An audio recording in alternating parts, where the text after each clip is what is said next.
Sebagai persiapan menghadapi Championship Elite Pro Academy U20 musim ini, manajemen Sriwijaya FC resmi mengontrak 25 pemain hasil seleksi yang digelar beberapa bulan lalu. Para pemain yang terpilih merupakan talenta muda terbaik di posisinya masing-masing. Manajemen berharap mereka mampu menorehkan prestasi dan mengharumkan nama Sriwijaya FC U20 di kancah EPA. Ada mungkin ada penambahan lagi pemain.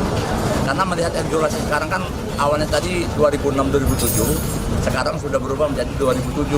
Karena 2003 sampai 2006 itu masuk kategori joker yang dibatasi dengan 5 orang. Jadi kita EPA sendiri berarti kita akan melakukan evaluasi lagi karena ada yang sudah umur regulasinya tidak sampai ke situ. Kompetisi Championship EPA U20 dijadwalkan bergulir pada November mendatang.